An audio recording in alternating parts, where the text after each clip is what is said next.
Agent provocateur, the man in the chair, seasoned journalist, news hound, a man who believes in punching up, not down. This is the Situation Room. The only way to start your day. And buy Colgate, and you will be doing something big for many people. And that is more than 150,000 people who stand to benefit from one of 30 water wells that will be built in their communities to help them get access to free, safe drinking water. Colgate is saying, let's do this together. As you go to buy your favorite toothpaste, go to Naivas and buy it from there. Because part of that money from sales that are actually done of Colgate at Naivas will go towards sinking the 30 water wells in the country. It's an important thing. City, so you have this week to catch up with last week's episode. I do. Second episode, or third episode of Faithless. I need to watch 2 episodes before we get to To the this. third one on Thursday. Yes. Eh? Is it the third or the fourth? We're getting to that. This is the fourth week. Fourth Yes, one. fourth, yes. So you need to catch up with 2 episodes. Second and third, yes. Yes. Second and third episode of Faithless. Yes. And you loved the first one. Let me tell you, when you find local drama, because it is local drama, Yes. with actors you can recognize, even if you may not remember their names, but that give it time, I'll remember. You suddenly find and you say, wait, we not only do we have a budding industry here, but this is as good as it gets.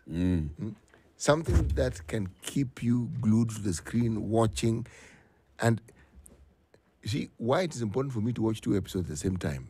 This thing of waiting for the second episode sometimes gives you a headache. I know, So, I agree. The first one, now this one, I will watch, minimum anxiety, then I can watch Go into the the next next stage. movie. Yes. And you know the good thing about it? The 4th episode will follow shortly after. I don't have to wait a week. Yeah. Yes. So, There's always a joy in pressing skip intro. yes. Because you're going to the next Next episode. one, of it. very nice.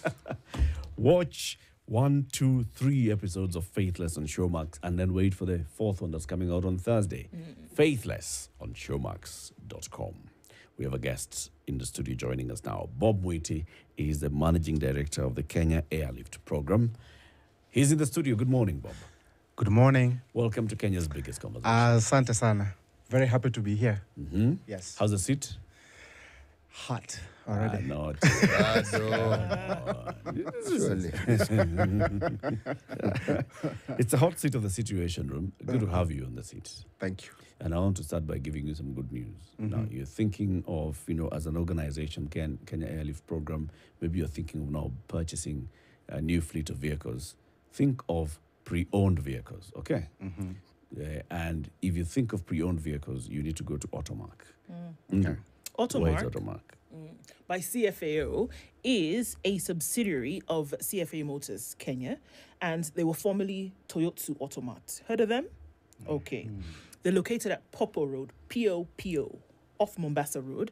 The 4th and the 5th of August is a day 2 days to think about, because they'll be having an exhibition where they talk about the different vehicles that are available, the pricing, the financing options, and all of this good stuff. And they're saying, come on down and talk about hybrids, talk about their pre-owned hybrids, talk about the value proposition that they're giving around pre-owned vehicles. You can get a point check, you get the valuation process done, their vehicles have warranty.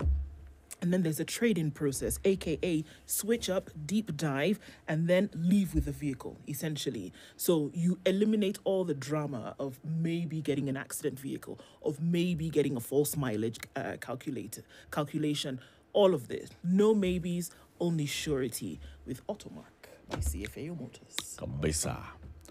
You'll tell us what the Kenya Airlift program is all about. But first, hear the day's proverb. City? Yes, our proverbs for the whole of this week come from the country. It's written Lesotho, but pronounced Lesotho. Why? I do not know. 2 wives, 2 pots of poison. 2 wives, 2 pots of poison. 2 wives, 2 pots Yes. of poison. Now, that's not the first line of a paragraph. That's it. That's it. That's the proverb. Wow. That's it. That's a tough one. I think what it means is maybe if you have more than one thing that you are working on, it gives you maybe more problems or more challenges rather than just having just one. Yeah, that's my thinking. More money, more problems. Probably. Okay. It's a good interpretation. Seti, what do you make of it? Well, you know, this one, the reason why I chose it was also it puzzled me as well. Okay? You can take the literal meaning, and the literal meaning will be daunting. The likelihood of dying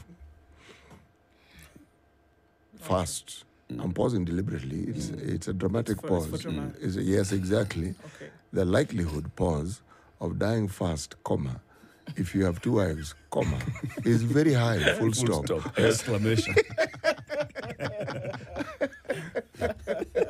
I didn't want to go to give that.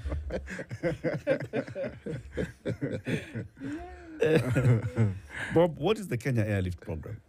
The Kenya Lift program is an initiative that we help bright Kenyan students pursue graduate studies abroad, mostly in the US, although recently we just started piloting Canada. Yes, so we take mostly STEM students who are interested in STEM designated programs. By STEM, I mean science, technology, engineering, math, with a strong emphasis on technology. So we started the program in 2018, and I started this initiative out of my own challenges of going to the US. In fact, actually, I've been in the US for the last 14 years. I went in 2009, and I went there as a master's student. And that whole journey of going to the US actually was very challenging for me, because one of the things that I found challenging was issues to do with visas. In fact, I was denied visa 4 times before I got there. And of course, also finding a school and finding funding, because as a master's student, especially in the US, it costs you about almost 5 million Kenya shillings. And not many Kenyan or Africans are able to get that kind of money. And once I got there in the US as a student and also trying to, transition into corporate world, I also found challenges, because when you go to the US as a student, you really have to figure out how do you transition from being on a student visa and actually working there if you really want to work there.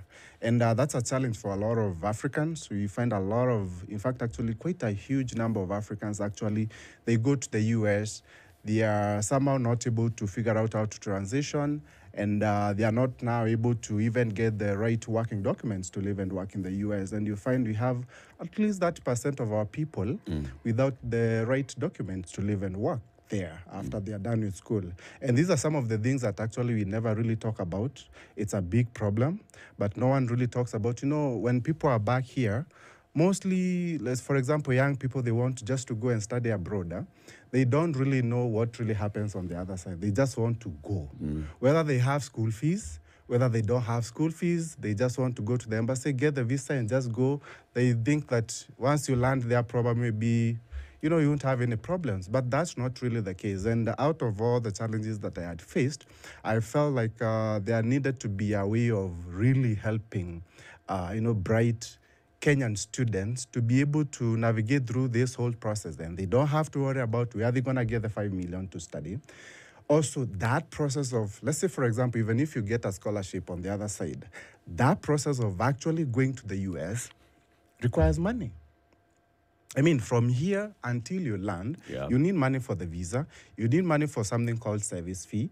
You need money for the air tickets. Right now, as of last night, actually, we are booking some of the students who are leaving next month. The tickets are going for about $1,600, just one way. So you have to figure out where to get that money. Once you get admitted to a school, before you go there, you're going to probably have to go through some immunizations. You have to find that money. Also, when you get there, where are you going to stay? How are you going to get from the airport to the school? Where are you going to stay? So all those challenges, I had to come up with a solution for that. And that's really how the Kenya Lift program was born. So what exactly do you do? Because you said you help students. Yes. So we normally finance the students' relocation, tuition, and living expenses. That whole process of going, the cost of studying, which is the tuition fees, and the cost of living expenses, which is a lot of money. as an international student, probably if you're staying like in a shared accommodation, you'll probably be paying at least around maybe $500-$600 on a monthly basis. And of course, the cost of food and books and all those things also, it adds up. And we facilitate that through a combination of graduate assistantship awards and tuition waivers from the universities that we work with. And on top of that, we offer unsecured international student loans. Now, maybe I can clarify a little bit, yeah? So we do have partnership with universities in the US. One of them actually is the university that I went to. It's called Indiana University of Pennsylvania. And these universities, what we do is we negotiate for our students to pay less tuition fees than other international students. Now, I'll give you an example. So, for example, if you are going to the US as an international student, and let's say, for example, you are going to that school, it's called Indiana University of Pennsylvania. As an international student, probably you are supposed to pay $20,000 per year in terms of tuition fees for the school. This $20,000 is dollars, of course. $20,000, yeah. $20,000 as an international student. So what we do is we negotiate with the university and tell them, hey, those students who are coming through the Kenya Lift program, we would love you guys to reduce the amount that they have to pay so that instead of a student who is coming through the program having to pay $20,000, they can pay, for example, something like $15,000. Now, but you see that $15,000 also, in as much as you've negotiated for the waivers, still that $15,000, not many students can be able to get that money. So what we do is we behind the scenes actually we are financed by an organization based out of the U.S. in Washington D.C. It's called Empower Financing. It's more or less like a bank, fintech company, and they are the ones who help us with that portion of the tuition and living expenses. So you don't really have to worry about all that. Let me ask this question. Yes, I like what you're saying because one assumes that you only need to get up, get to the airport, find a plane, board it, and go to the US, and everything will be fine. Correct. It's a lot more complicated. Very. Now, is this a social service that you're providing, or is it a business? Very good question. Actually, we are registered as a corporation in the US as the Kenya Airlift program. So we are not how do I put it? Non-profit. Non-profit. You are not a not-for-profit. Yes. You are a for-profit. Yes, for-profit yes, organization. Correct. Yes. Very good. Yeah. So how do you make your money then? Because everything so far, the students don't seem to be benefiting. At what point do you make your money? Absolutely. So, so when students join the program, yeah. So, in as much as we are facilitating, relocation expenses, tuition and living expenses, also the students they have to make some commitment to join the program. At a minimum, our students are required to put in $1,100 to join the program. To join the program. Yes, $1,100 to join the program. That is your entry fee. That's our entry fee. Yes. Okay. And of course, you have to meet the academic requirements, which is basically you must have scored at least, if you want us to, there are two options of the program. If you really want us to help you with the relocation piece, you must have scored at least a B plane in KCSE with a B in math or physics. And once you join the program, you are supposed to take an exam called GMAT or GRE, which you are supposed to pass very well. In fact, for a GMAT exam, at a minimum, we require 550 out of 800, which is not really an easy score to get. GRE, you have to score at least a 310 out of 370. So we take the best of the best, yeah, because of the fact that we have put in a lot of, there's a big stake that we have in these students, so we don't want to end up picking someone out there and then giving them money, and then actually they are not interested in going to school. They're interested in doing something, other things in the US. So we are very, very strict with the kind of students that we really look for. But also on the other hand, if you scored a C+, we know that still you are still smart person and you can be able to handle graduate studies. So if you scored at least a C+, we don't require you to do the GMAT exam, but we require you to pay for your relocation. That piece of moving from here to the US, you still have to take care of that. But on the other side, we'll still take care of your tuition and living expenses. Now, additionally, what we do is we offer career support for our students because, like I said, when I graduated from school in the US, I was finding it very challenging for me actually to get into the corporate world. And I was actually able to get into corporate world because of the fact that I used to mingle with Indians and I could see what they were doing. And most of them actually were graduating and were getting very good jobs in the tech space. So me, I did BCom from Strathmore, finance, accounting. I had done some ACCA, so tech was really never my thing. But then again, when I went there and I was finding all those challenges, I tried to look at what these other international students were doing, especially Indians, and I found out that mostly they were getting into tech and they were actually getting good jobs. And that's how I ended up getting into the tech world, and I got trained as a systems analyst. I got a job as a senior systems analyst working for Fortune 500 companies in the US. And that's really how I was able to transition. Now, in the Kenya Lift program, we also support our students because we know for a fact that a lot of African students, they struggle being able to get into the corporate world. And what we do is, as a student pursue their master's studies, we also train them on the side on job skills. We have fantastic training programs on robotics, process automation, data science, and cybersecurity. And these are job skills that they are trained on. So as you pursue your master's, which is academic, on the other side, you have the skills that are needed. Now, you ask a very good question. How do you make your money? Yeah. Because everything you're supporting. Yeah, absolutely. I think we're getting there. Yeah. So that's he's not throwing breadcrumbs. He's throwing loaves, so we can actually follow. So that you can be able to follow. Yeah. So I was actually about to get to the point where we are making money. So one, for someone to join the Kenya Lift program, as a company, we do charge a consultation fee, which is 1,100 USD. USD, yes. That's our consultation fee for you to be in the ecosystem of the Kenya Airlift program. Secondly, also, the funding that we give to the students. I told you, behind the scenes, we are funded by a company based out of the US. We actually make money from those loans that we facilitate to the students. Okay? So this Kenya Airlift owns that finance company? No. Is there somebody you partner We with? have a partnership, yes. So you have an arrangement? We have an arrangement with the organization to facilitate our students to get the funds that are needed. So since it's a loan, there's interest attached to it. There's interest, yes. So in that interest, you have your interest? Yes. Okay. Yeah. Out of that interest, we have something out of it. I don't get it. I'm lost. Yeah. I've only gotten to a point where I'm paying about 150,000 shillings to get into the kufungua file. Yes. Right? Yeah. $1,100. Okay.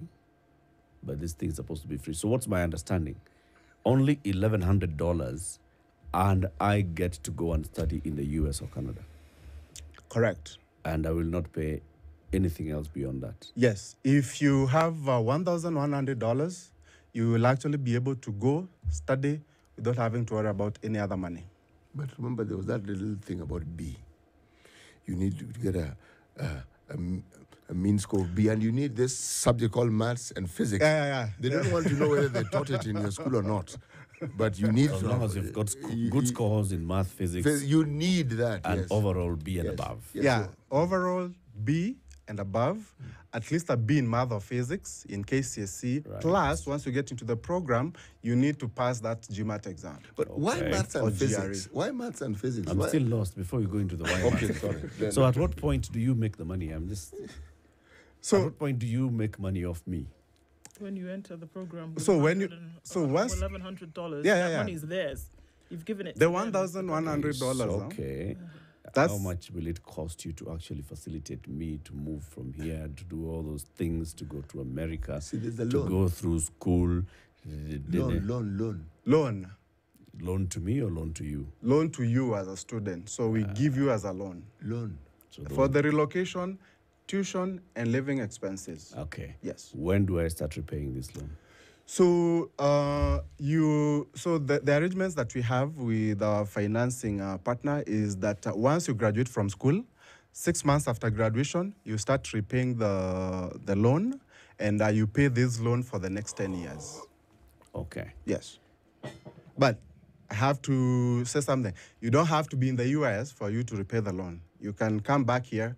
You can go whichever other country, but you don't have to repay the loan. I mean, you don't have to repay the loan, while you're in the US. You must repay the loan from wherever you From wherever you are, yes. Okay. So there are many people who want to go outside of the country to Yes. further their studies or do other things.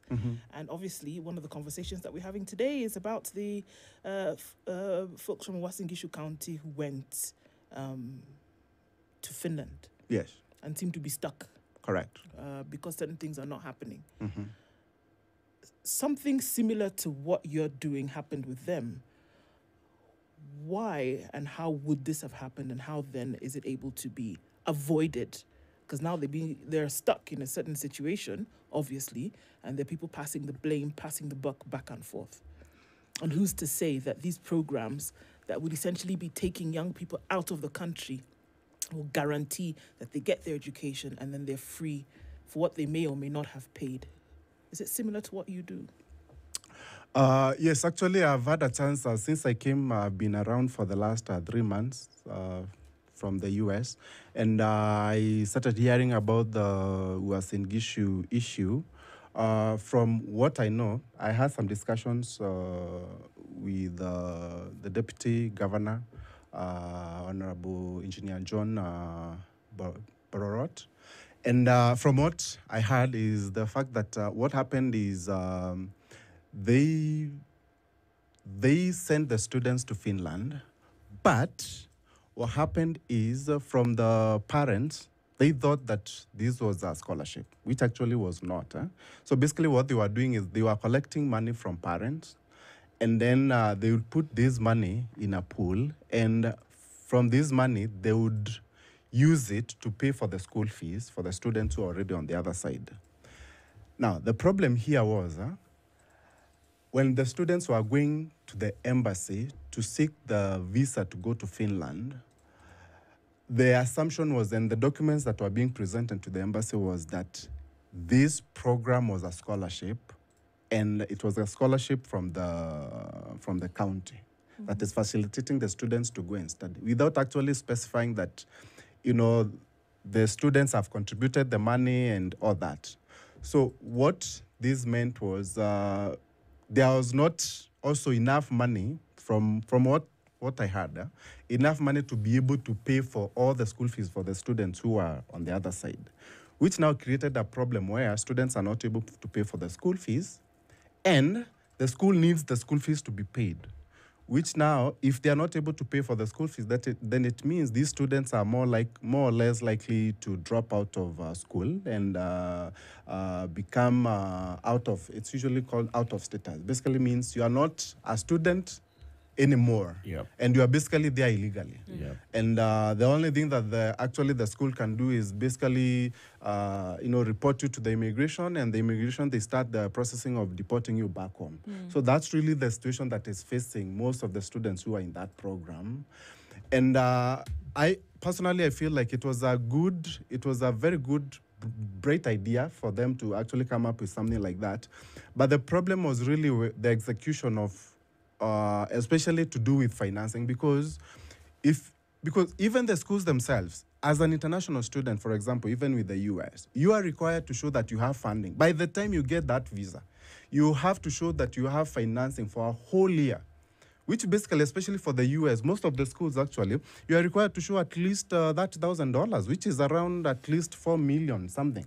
So in fact, actually, for the Uasin Gishu issue, what they were trying to do is to avoid students having to present bank statements to the embassy, because they don't have that money. They don't have the 4 million in their bank statement. So they came up with this innovative way of actually saying it's a scholarship, so that now they can be given visas. But then again, they didn't ask themselves whether there is that money actually to be able to pay on the other hand, because I heard also some of the expectation that they had was that the students would go there and actually work and be able to pay for the school fees, which actually I found it not very well thought, because even for the US, for example, our students, you can imagine, these students are supposed to pay around $30,000 for a whole year, even though they are allowed to work by the US government while they are still in school.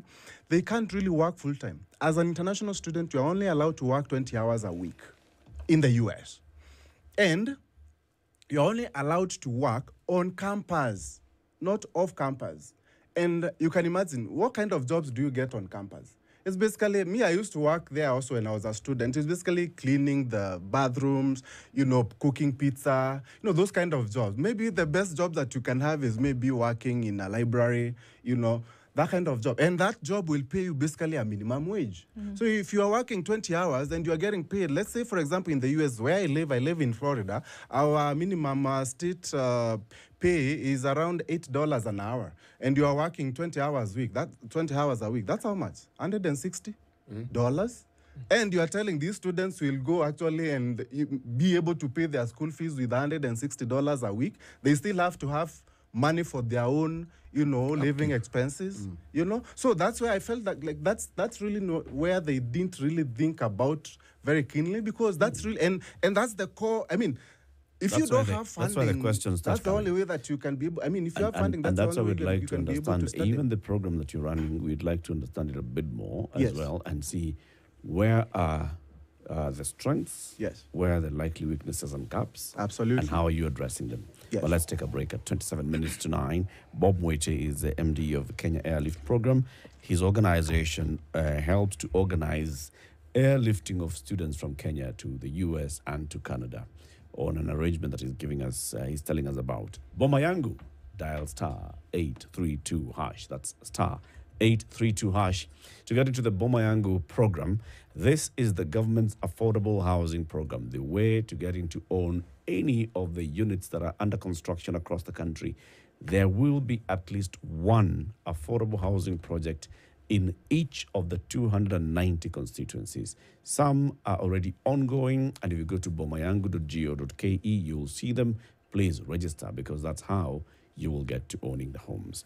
Colgate also reminding you, let children smile. Help them to smile by purchasing Colgate at Naivas.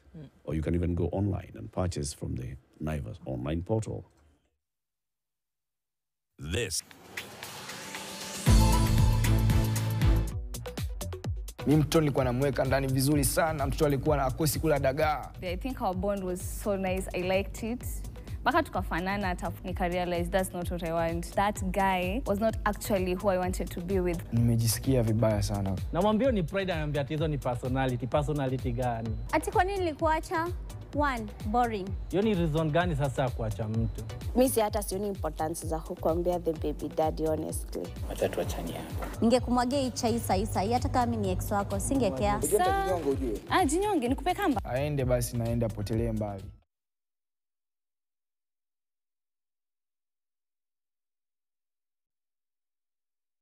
As we feed the brains of our little ones in school, the Standard newspaper takes pride in knowing that we are making a mark in the growth of their minds through the newspapers in education program that steers them in the right direction, and we are proud of it. My experience with NIE, I can say that I have really benefited from that newspaper.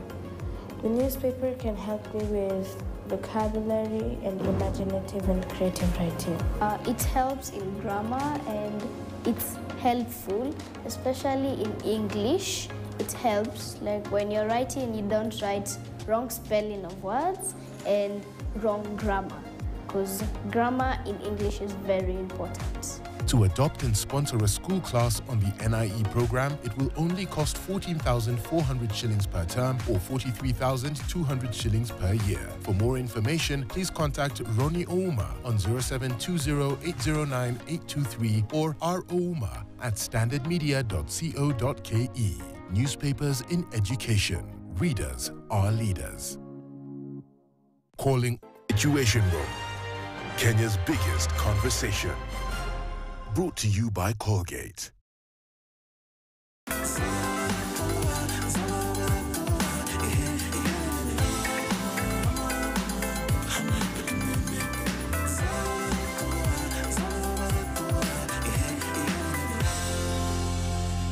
If you join the program and you decide to withdraw at some point, the refundable fee is 500.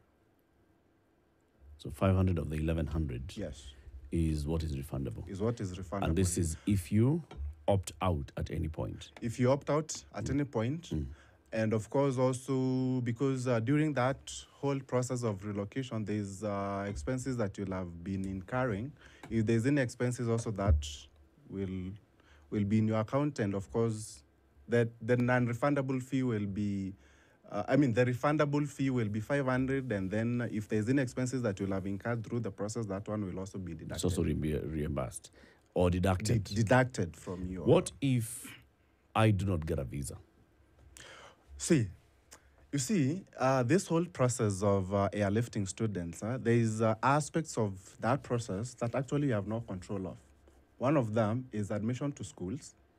In as much as we have partnership with these universities, we have no control of actually how they admit the students.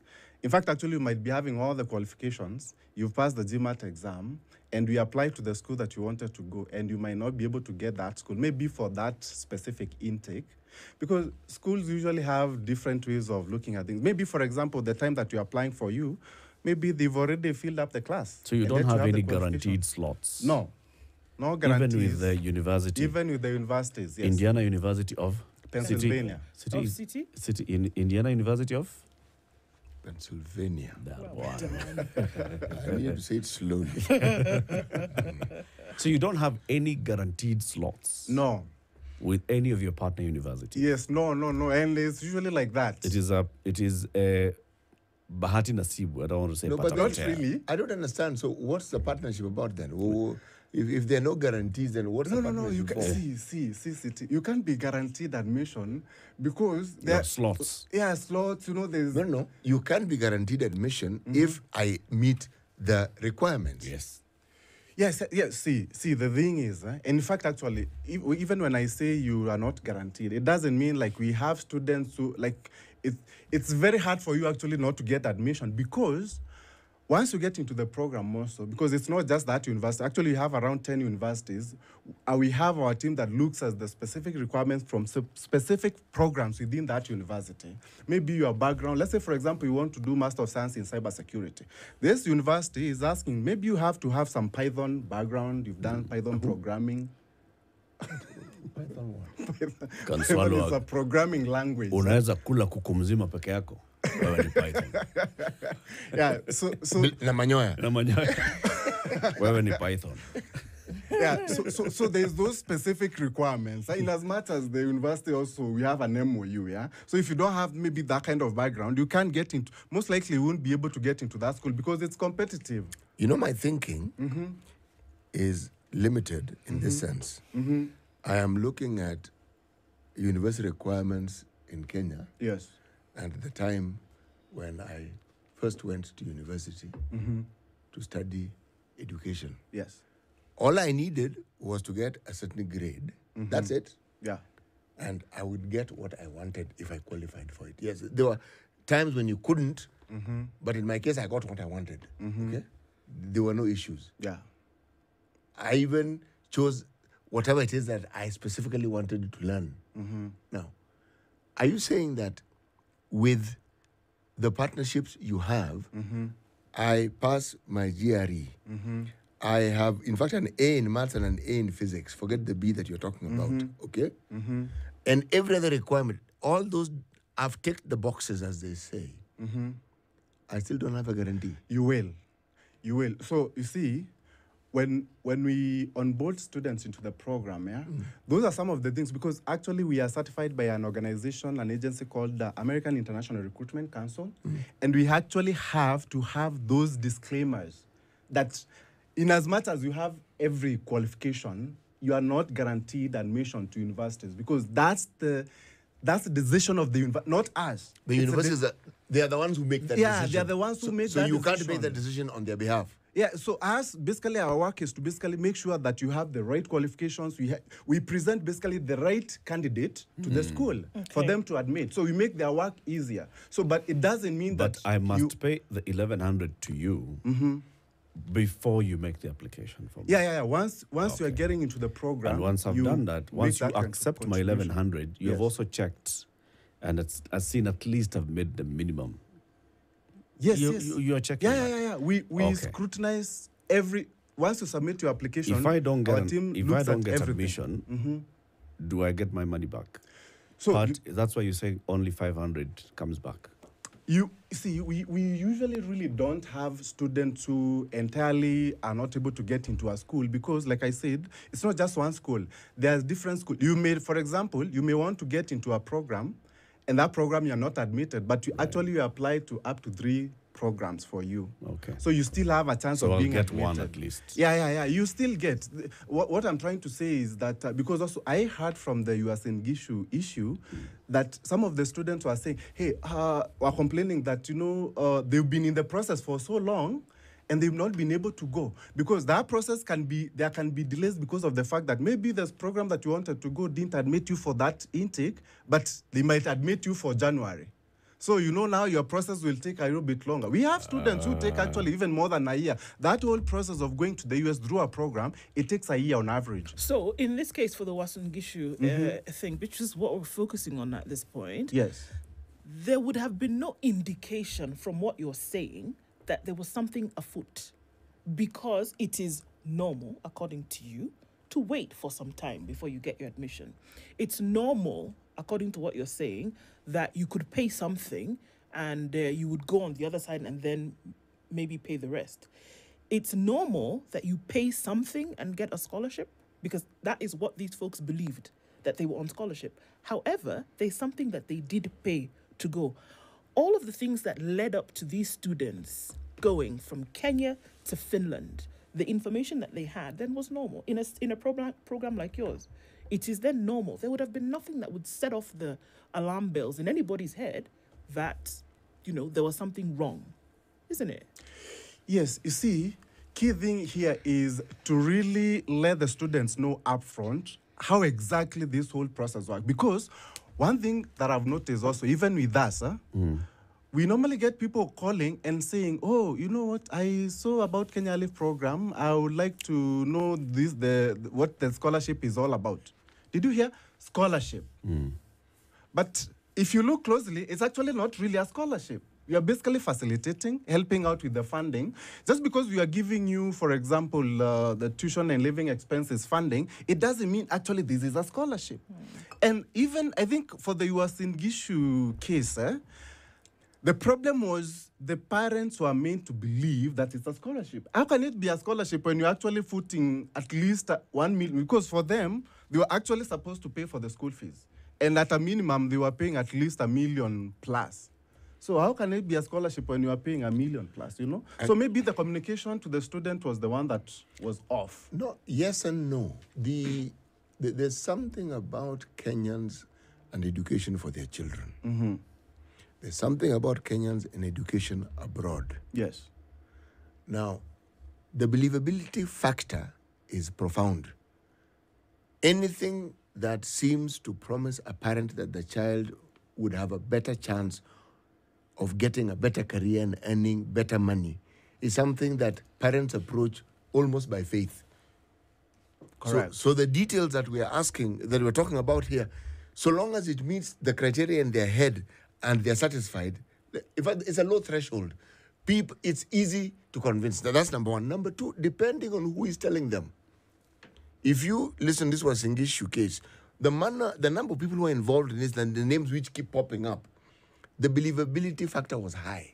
Correct. Because if so-and-so is involved and so-and-so is involved, this thing is kind of like a government and a county thing. So why can it... You see, it went wrong when it went wrong. That's when you started realizing, goodness, something isn't quite right. Correct. This isn't the first time. There are many, many instances that we've read of. I've even encountered people like that because I was once a teacher. Yes. People who come and say, this is what we want to do for you. This is what we're hoping we'll do for the students. And one or two of them, when you start asking questions, you realize they don't really have answers to the questions I'm asking. So you feel this may not be quite what they're saying. Correct. But how do parents get to ask the right questions? That is what I'd like to ask you. Because you have a system which, as you say, works. What questions should parents ask when someone comes and says, we have a program that can help you get your child abroad? Yeah, the bigger question is actually one, what am I putting into this initiative as a parent or as a student, yeah? And if I put in this amount, what in case things don't work out? Because like we said, It's not like 100% guarantee that it will work out, right? If things don't work out, then what do I get back as a refund? Probably. So all that needs to be stipulated somewhere. Maybe in a handbook, for example, like us, we have that 2-page document that actually has the schools that we work with, the programs that you can choose, the cost of studying there, and everything else about what you are contributing goes for what. So that now, even as you join the program, you have already read that handbook, and it's very clear to you that this is actually how the program works. In case you have any questions, we have a team that you can have a team that is there to really answer those questions and make you become at ease for you to be able to proceed with the process. Because the last thing that you want to happen is for a student to actually join the program. They don't know how the program really works. And then 2 or 3 months down the line, they are withdrawing from the program. And the moment you withdraw, you've already lost at least $500. Yeah, so it's very, very important that they understand this is how it works. If you put in this money, if you are not able to succeed, then you're going to lose this amount of money. And that's actually normal. As long as it's put in a document that actually tells the students and the parent that this is how actually everything works. Because that's the point. The point is in the clarity at the very beginning. Yes. You know, at the point when somebody is signing up, what exactly are they signing up for? If you're signing up for this particular program, say you're saying all you need to do is you pay to get into the program, and then we have networks on the other end that will support you getting into university. We'll have networks that will support you pay through your tuition fee. We'll have networks that will support you to pay through your accommodation and your upkeep while you're studying for the whatever degree program. It needs to be very clear in black and white. Very clear. And it also needs to be very clear that I am getting into this, it's a loan that I'm taking. Correct. And this is the interest. Correct. And these are the payment terms. Yes. And at what point do I lose? At what point do I gain? Correct. This information always seems to be, what is up in the air. So, for instance, in the case of your program, when you've paid somebody has paid you 1,100, and you've helped them, let's say, secure that intake into a university. What are you using to prove that they'll be able to pay? All right, so... Because the university requires proof yes. that you will be able to pay. Yes. The embassy requires proof that you have somewhere that you're going to stay, that you are going to be able to pay for your tuition. Yes. So what are you giving me? And not just, you see, the problem that we normally have with a lot of our African students, they think just giving the documents is proof. Even to the, you find, I'll give you an example. Mostly, you'll find a student will go and pick a bank statement from someone and they claim they are an uncle, yet they don't have the actual funding. Yep. They just get a bank statement, they present to the school issues them with the immigration document called I-20, and this is the document that actually you take to the embassy. Yep. And the embassy at that point also will ask you, how are you funding your education? And then the student will say, oh, I have my uncle who is paying for me. Some bank statement from somewhere, River Road or I don't know where. And they present that. Maybe if they are good enough and they're able to convince the visa officer, they'll get the visa. But guess what? They don't have the actual funding. They basically presented the document. And actually, even for this Uasin Gishu case, I think also this is, to some extent, this is what was happening. Because the county government was gave the students a document that they were presenting to the embassy, purporting it's a scholarship, and it was not. But they didn't have, even though they were collecting the money, actually they didn't have the money full. They didn't have everything sorted out in terms of how they were going to fund the students. Now, in our case, we have to make sure that these students are actually approved for a student loan to go and study. You cannot leave the country without that. And in fact, actually, those documents, the loan document that says you've been approved, let's say, for example, for $30,000, that loan document is the one that we send to the school. The school confirms, certifies, and confirms from our lending company, the one that actually gives us the money. There's partnership with that company as well. So, what's this company? What's the company? It's called Empower Financing. That's the guys that fund us behind the scenes. So the documents are sent to they're given to the student, and the student sends to the school, and the school confirms that that loan has actually been approved for that student.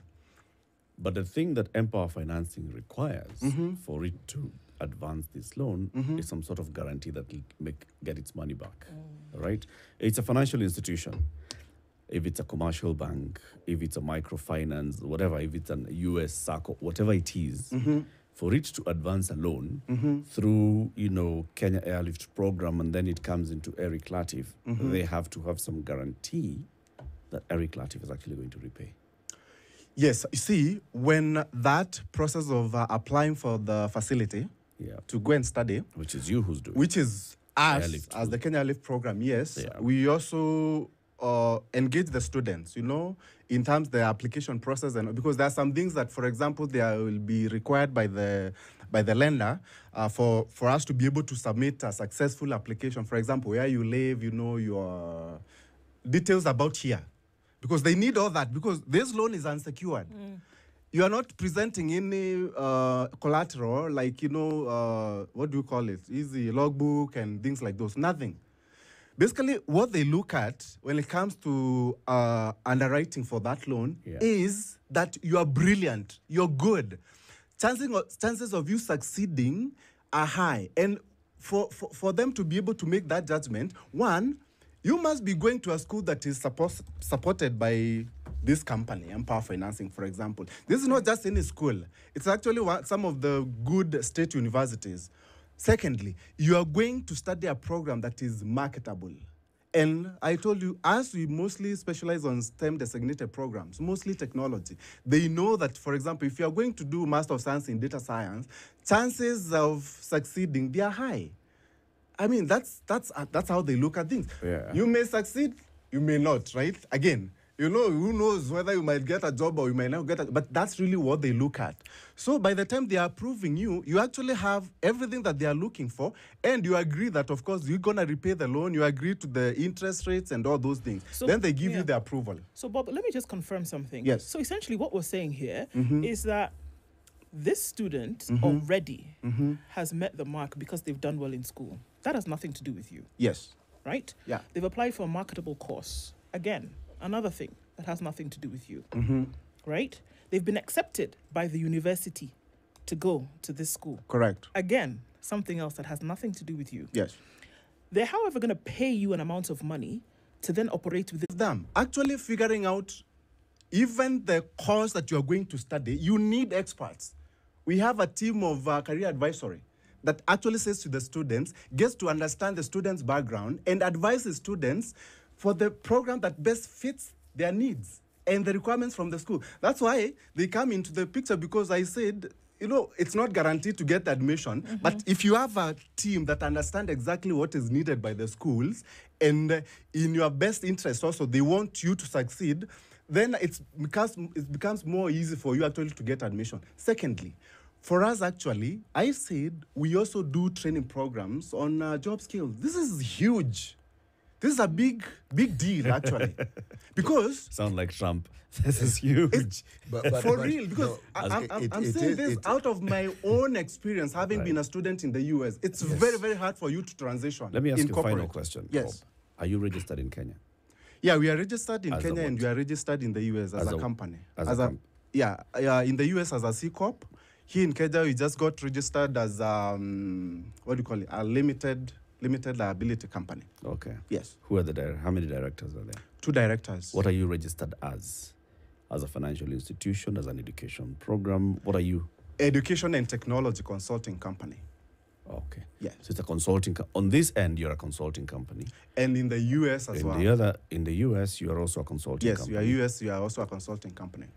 Okay. Yes. But you're connecting me to a lender. We are connecting you to the lender. We are connecting you to the schools. We are basically connecting you also to the companies that can be able to potentially also hire you. Because what we are doing is we are helping you and training you on job skills so that you can be marketable once you are done with school. Okay. Yeah. Bob, we thank you very much for joining us today. No problem. Thank you very much. Yeah. Bob Mwiti is the managing director of the Kenya Airlift program. We've been talking about students going to study abroad in the US and Canada. Keep it here for more conversations coming up in the next hour. Good morning, 9 a.m.